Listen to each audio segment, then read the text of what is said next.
Aaron Rodgers disputes reports that he wants to be the highest paid player in the league. So what does it all mean? We try and figure it out.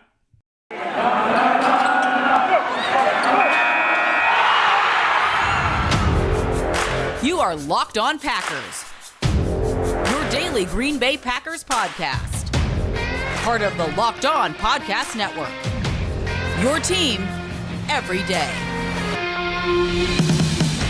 You are Locked On Packers, part of the Locked On Podcast Network, your team every day. I'm Peter McAfee, and I cover the Packers for The Leap, a newsletter I would love for you to subscribe to. You can follow me on Twitter, Peter_Bukowski. Follow the podcast on Twitter at Locked On Packers. Like us on Facebook. Subscribe to the podcast on iTunes, Spotify, Google Podcasts. Wherever you find podcasts, you will find Locked On Packers, the number one Packers podcast on the internet, and the show for fans who know what happened. They want to know why and how.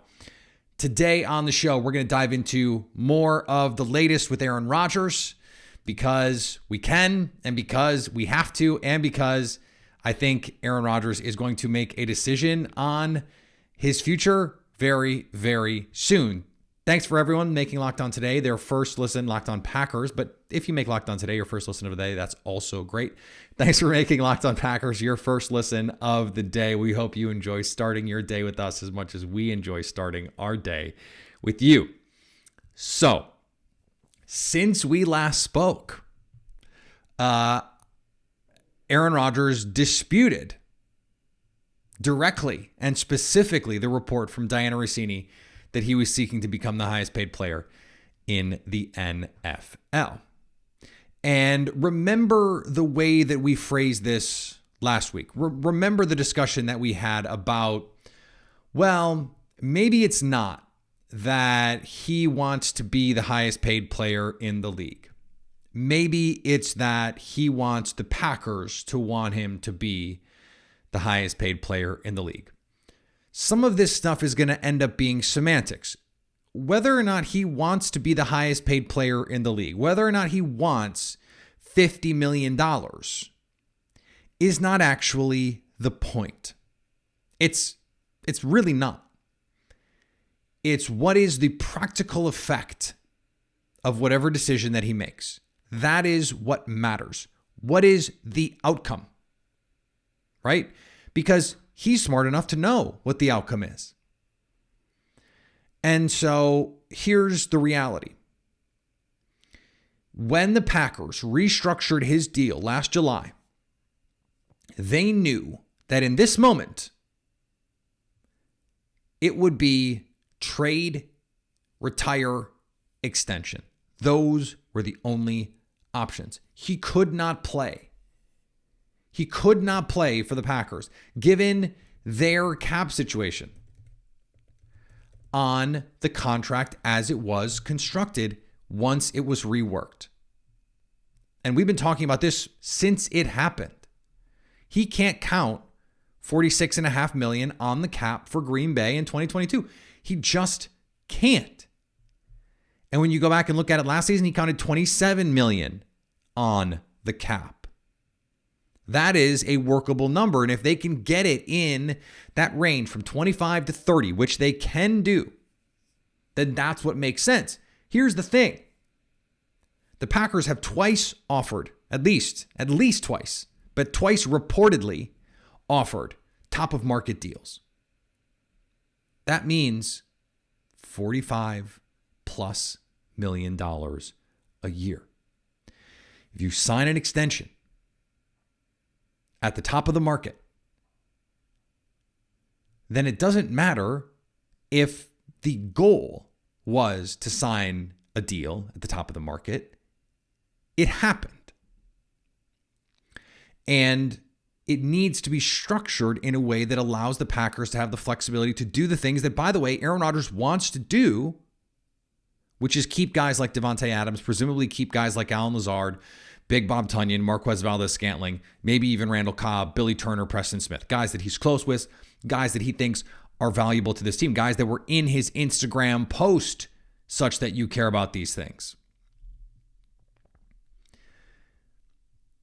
What I said was, if you sign that deal, you can't say it's not about the money, because on some level it is about the money if you're taking the most money. And I will reiterate for the 1,000th time, I want everyone to get their money always. Please get your money. Get paid. If I am paying you to do something, I'm going to pay you as much as I think it's worth, and I'm going to pay you the most that I can in that situation, because I want you to get your money. This is where we're going to land, because my prediction, and I've been saying this for months now, is he's going to come back. And he's going to come back on a 2-year deal, I think, between 90 and 100 million, with void years that makes it workable this year, that brings his cap number in between 25 and 30 million, somewhere in that range. That saves $15, $16 million or more. And then you say, okay, well, he was able to thread the needle. He and the Packers were able to thread that needle. He gets the top of market extension that, by the way, the NFL Players Association wants him to get and take. The Packers get to say, and Rodgers gets to feel wanted. Even if that was not a goal, he gets to feel that. He gets to have that affirmation. You have to think affirmation is an important thing to him. It seems like it is. And so you get everything that you wanted. You get everything that you wanted. The Packers get what they wanted. Rodgers gets what he wanted. And this team gets to go chase a Super Bowl again. I mean, for as many years as you think they actually competed for one in the Rodgers era, they get to do it again. And they might be the favorites. Ali Marpet is retiring from Tampa Bay, one of the best interior offensive linemen in the league. Not even 30 years old. That offensive line was a strength of that team. They don't have a quarterback either. Big question marks on that team. I think when the Packers, when it becomes clear Rodgers is coming back, and he announces that on Pat McAfee's show tomorrow, just a prediction, the Packers' odds will change, they will shorten, and they will be right there with the Rams at the top of the NFC in terms of Super Bowl favorites. I'm telling you it's going to happen because they're going to do Devontae right after. And what's interesting is you look at these deals, the Bakhtiari deal and the Clark deal and the Jones deal. They could have just been restructured. They could have just been, here's salary or bonus turned into signing bonus that is being spread out. Instead, they reworked the deal to add void years, which you do need a player's consent to do. A simple restructure does not require consent. You can do it. It's like pressing a button. If you want to add years and you want to add void years, you do need the consent of the player. And these players consented to doing it. It makes the most sense, honestly, for David Bakhtiari because he's not getting another contract. This is it. So at the end of this deal, it's over. So it doesn't matter if those years are void. Now it matters when all of that money accelerates onto the cap once everything is voided. But for now, you get to spread the money out. The fact that Green Bay is doing this all, I mean, it's just another piece of the puzzle, right? The fact that Green Bay is doing this all with this decision to be made at quarterback, that they are going above and beyond what they would have to do. They saved more money on the Clark deal than we thought they could. They saved more money on the Bakhtiari deal than we thought they could, or that we thought they would, because they're playing games with the salary cap they had not previously been wont to play. Green Bay thinks Rodgers is coming back. They are acting accordingly. This is another piece of evidence of it. So can they get Rodgers back, Devontae back, and still makes additions to this team? That's where we're starting to look. Can they do enough that they can keep everyone that they want to keep and maybe make an addition or two? That's the big question to me. That's the big question to me. And we're going to find out here coming up pretty soon. Today's episode is brought to you by Built Bar. Have you tried the Puffs? If you haven't, you're missing out on one of the best things you can eat. One of the best things you can put in your body, because not only do they taste delicious, and they do, but it's protein-packed marshmallow. Yes, you heard that right. Protein-packed marshmallow. Covered in 100% chocolate. The cinnamony churro, coconut marshmallow, which I personally love, banana cream pie, so good. These are going to be your favorites. Go check them out. All of the Built Bars are covered in 100% chocolate, real chocolate. Yet they're low calorie, high protein, and they're basically like candy bars, but so much better for you. So much better for your body. Low net carbs, high protein, high fiber, low cal. Come on. What more are you looking for in a food? It tastes delicious and it's good for you. What else do you need me to tell you? Go to Built.com and use the promo code LOCKED15 for 15% off at Built.com. That's promo code LOCKED15 for 15% off. Thanks for making Locked On Packers your first listen every day. Make sure you're following Locked On NFL. Locked On experts covering the biggest stories around the NFL every Monday through Friday in less than 30 minutes. Free and available wherever you get podcasts. I'm on Locked On NFL today, in fact. Go check it out. So every Monday, we are going to do Mock Draft Monday. And not only are we going to do Mock Draft Monday, but the boys over at Locked On NFL Draft are also going to do a Mock Draft Monday. They did a mock draft for us, and I get to react to their mock. It is just a one-round mock. They have the Packers at 28, taking Jahan Dotson, the receiver from Penn State. And one of the reasons why I think this is a good exercise, particularly right now, is the Packers are in a position to grab a number of guys at a number of positions that are mostly all luxury positions. Because as Brian Gutekunst said, they don't really need anything. But they could take all kinds of positions just to bolster what they're trying to build. I think edge in the first round is a real thing. Offensive tackle, potentially, depending on how they view Elton Jenkins and Billy Turner's future. Receiver and safety are the ones that I have sort of earmarked here. And interior defensive line, maybe a little bit further down the list. What do we think of Jahan Dotson? Let's start there. I don't. And not in the first. I don't like it. And not because he's not a good player. I think he's a good player. I don't think he's a first-round talent. We'll see at the combine. I don't think he's particularly fast. The Packers, if what you want is a guy who can get you 6 yards on 3rd and 5, then draft a tight end. Draft a tight end. You don't need a slot receiver to do that. And I don't think the Packers are going to draft a 5'11", 180-pound receiver. And that's assuming that he's actually all of those. He's probably 5'10 and change and less. I mean, it might be 168. I mean, you see him, not a big guy. And they took Dotson with Drake London on the board. Drake London, a name that you need to know because I think he's going to be a Packers type, very similar to Michael Pittman.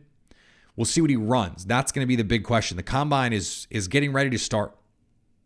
And we're going to be talking about that. We're going to be getting insight from people who are there, the buzz, everything related to the NFL draft process. We're going to dig into that. I think it's good to focus on the Rodgers of it all first, and then the Devontae Adams of it all. I don't think this is a bad spot for the Packers to be in this draft, given the shape of it. I think there are a number of receivers who could be first-round players, but it's going to be very much a flavor draft. What's your flavor? What are you looking for at receiver? How can you get what you're looking for specifically? It's going to be about what kind of receiver do you like? What kind of receiver really makes you really makes you take your offense to the next level. And I don't know that Dotson, especially for the Packers who just drafted Amari Rodgers, not that he had a terrific first season, but that is someone that, could really come in and give them something in Amari Rodgers. If Randall Cobb is not there, there is a clearly defined role for him. So how is this player really helping what you're doing? So I did a mock of my own. Also used the Draft Network and the fine people over there to put this together. And I was lucky enough to take Drake London in the first round. Now, I don't know if Drake is going to be fast enough for Green Bay. But I do think that he fits a skill set if Allen Lazard is not retained.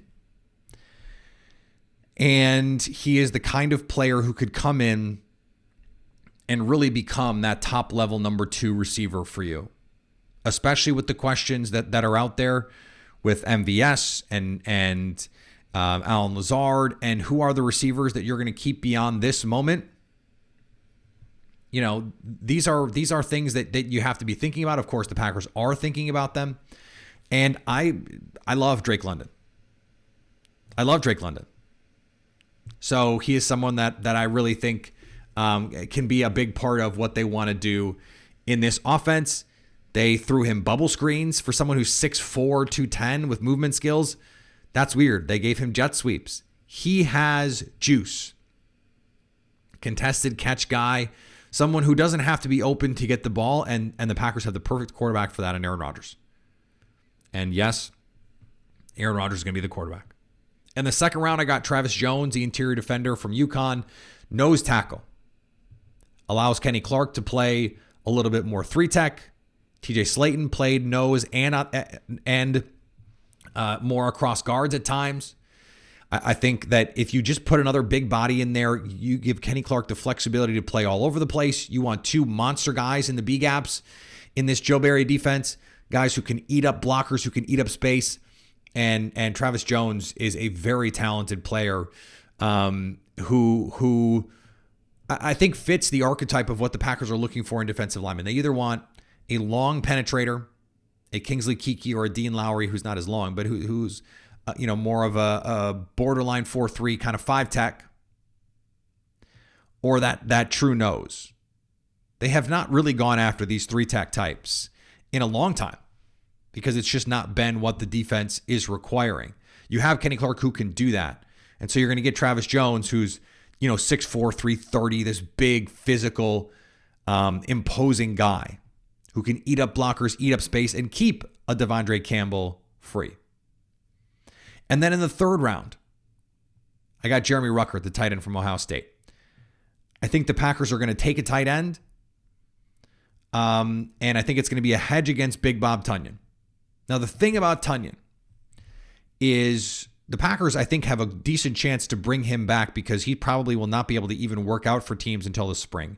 He will be a second, third, fourth wave free agent. No one is going to be on day one going, give me Tonyan, because they're not going to have seen him practice. They're not going to see him work out. They're not going to see him at full speed, at full strength. They're going to get the medicals, but that's about it.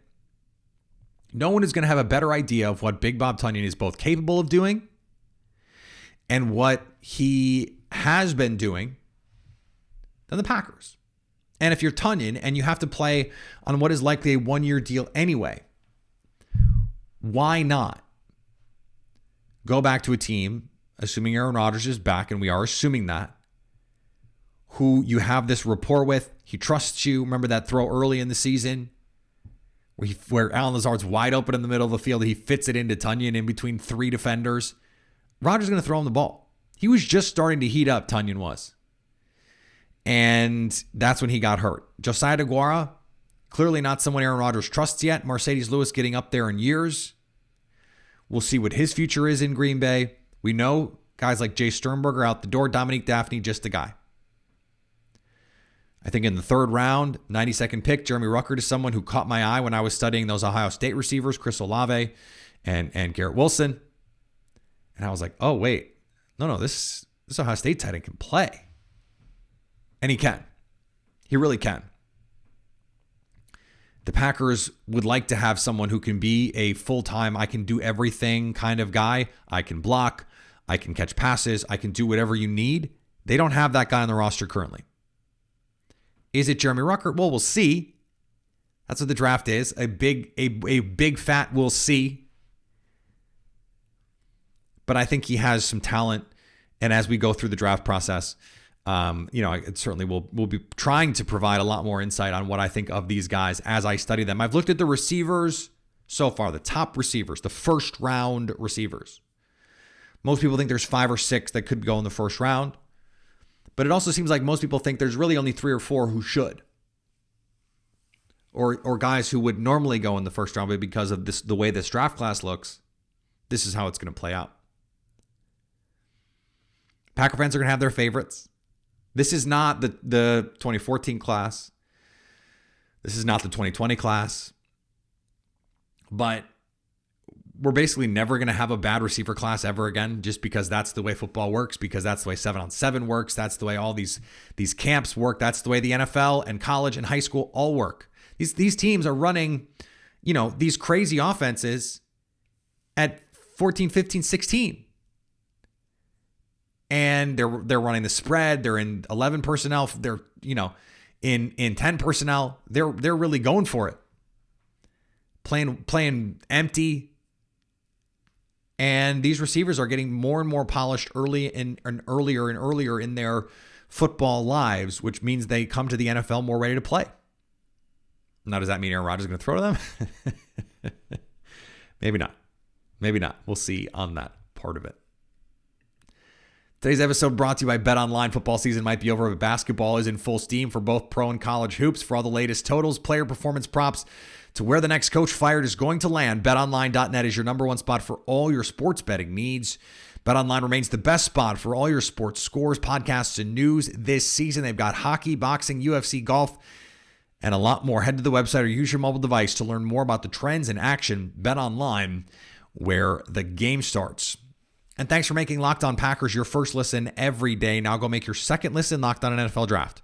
Ryan Tracy and former NFL cornerback Eric Crocker bring the NFL Draft to life every day with insight and analysis on college football prospects and NFL front offices. It's free and available wherever you get podcasts. I want to put a bow on this draft discussion this way. We talked in the last segment about the Packers not having a lot of needs. We're going to learn more about that in the coming weeks. If we assume Rodgers and Adams are back, then just think about the priority positions, right? Longtime listeners know what I'm talking about when I say that. And maybe short-time listeners who just know what that means. Quarterback, most important thing. You have Rodgers. And you have your secondary guy in Jordan Love. We'll see what that brings moving forward. Then you have corner, pass rusher, tackle, receiver. That's the next group of guys. Well, the Packers have 2 corners they feel great about, Jair Alexander, Eric Stokes. We'll see if they can bring back Russell Douglas. We'll see if they decide to keep Chen and Sullivan. But at the top, they've got 2 guys they feel really good about. You're not going to draft a nickel corner in the first round, probably. And you're not going to move Jair into the slot. I just don't think full-time he makes sense in the slot, although the Rams did it with Jalen Ramsey. Not full-time, but he played a lot of time in the slot. So maybe they feel like that's the best place for Jair Alexander. I doubt it, but maybe. So that corner is probably not going to be a priority. You always take them. Always draft corners because you always need them. The Packers proved that this past year. But I don't think that that's going to be the goal. You go into the draft with the goal, and then you let the board come to you. You let the draft come to you as it happens. Tackle. They think Bakhtiari is going to be healthy. If you can keep Billy Turner, you're set there. We're set there. If not, if Billy Turner's gone, then you have Elton Jenkins or you have Yash Nijman. Either way, that's probably a pretty good plan. Now, you could still draft one. If someone falls to you, there's a group at the top of really good offensive tackles. if one of those guys falls, you take him and you don't worry about it. Brian Bulaga fell to the Packers based on, the way that we thought he was going to go. We thought he was going to be a sort of top 15 kind of player, top 20 kind of player. And he, he fell to Green Bay. So that leaves the edge position. And I think Packer fans have to be prepared for that to be the pick. And not freak out, because we've talked about this before. You can never have too many of these kinds of guys. You can never have too many pass rushers. So there are some guys at the end of the first round who could be in the mix. We'll talk about that in the coming weeks as we get closer to the draft, after we know the future of the Smith brothers. My prediction as of this moment is that Preston stays and Za'Darius goes, but that could all change. What if they find a way to keep them both? What if Za'Darius stays and Preston goes? I don't think that matters that much. I still think if they're willing to sign Preston Smith and Za'Darius Smith and then use the highest pick that they've had in a decade on Rashawn Gary, that having two to them will not be enough. Edge rusher is one of the sneaky, not needs, but potentials for the Packers. And then safety is the other one. Some guys at the end of the first, early second, who could be in the mix there as well, allowing Darnell Savage to play in the slot. And then you have the two boundary corners that you feel really good about. But, I don't think we should gloss over Brian Gutekunst basically saying, I don't think this team has any holes. That means he thinks they're going to keep most of their guys. It means he thinks they're going to keep Devondre Campbell. And this is also in the same press conference in which he said, we don't not value inside linebacker, which is not true. He lied about that. They don't value inside linebacker. But if they keep Devondre Campbell, they don't really have any holes. You could say wide receiver 2. That'd be fair. I think Allen Lazard is going to be the guy that stays, but they could end up keeping both of them depending on how these contracts all shake out. And you can always add someone in the draft. I actually think the second round is a great place in this draft to add a pass catcher, whether it's a receiver or a tight end, and you just say, hey, we don't care who it is.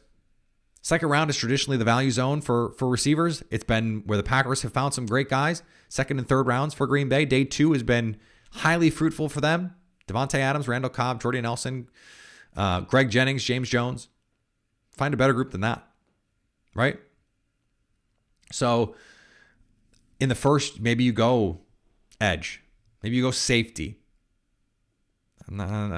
Interior defensive line, no thank you. There are a couple interior offensive linemen that might make you think about it. But, if Tyler Lindenbaum fouls. But I think Green Bay, what they're looking at here is priority positions. That has traditionally been the way that they look at this. And they have only really drafted interior defensive linemen when they're nose tackles to set up your whole scheme. BJ Raji was that guy. You needed him to run that defense. Kenny Clark, same thing. They have him now. His name is Kenny Clark. So I just don't think that's something that is likely for the Packers. I think it's going to be a premium position player. I think it's going to be tackle, edge, receiver. Safety's the dark horse. So when you do your mocks, think about that and send them to me. Mock Draft Monday is going to be a thing from now until the draft. And we will see you tomorrow right back here. Follow me on Twitter, Peter_Bukowski. Follow the podcast on Twitter, Locked On Packers. Like us on Facebook. Subscribe to the podcast, iTunes, Spotify, Google Podcasts. Wherever you find podcasts, you will find Locked On Packers. And anytime you want to hit us up on the Locked On Packers fan hotline, you can do that, 920-341-3775 to stay Locked On Packers. Subscribe to The Leap.